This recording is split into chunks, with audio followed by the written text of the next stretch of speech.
الله الرحمن الرحيم. عن أبي هريرة رضي الله عنه قال رسول الله صلى الله عليه وسلم إن الله لا ينظر إلى أجسامكم ولا إلى صوركم ولكن ينظر إلى قلوبكم وأعمالكم. بل زي كده راغله ده او دلته دا راغله ده نو بعضې بل حدیث کې بیا دا صور ټکی چې دی دا مخکې دی ان الله لا ينظر إلى صوركم، خو به هر صورت معنی یو دی.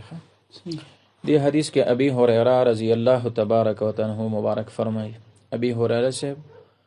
دا د اصحاب صفه د ډلې نو او همیشه به د نبی صلی الله علیه وسلم مبارک سره د ناستو علم دین دا به زده کوخه او دا د دوس د قبیله او چې پرونه کوم واقعا ما ویل کنه طفیل ابن عمر نو داغه په دعوت کې اولین شخص چې ابي هريره سے و چې اسلامي سکه قبول نکخه نو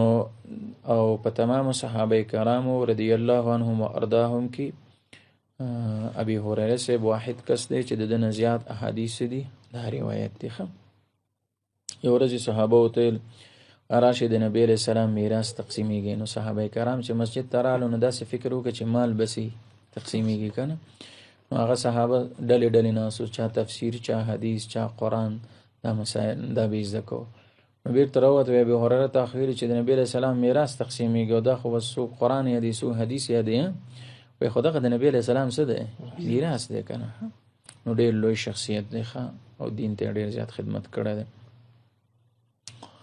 نو دغه مبارک چې دا د نبی علیه الصلاۃ والسلام مبارک نه روایت کې سو مبارک اشخاص دی ګورخه دلته کم مینس کې چې کم دی کې سو مبارک اشخاص دی ګورخه دلته کم مینس کې چې کم دی بل راوی نشته ډایرک قال رسول الله صلی الله علیه وسلم نبی علیه الصلاۃ والسلام مبارک فرمایل ان الله یقینا الله لا ينظر الى اجسامکم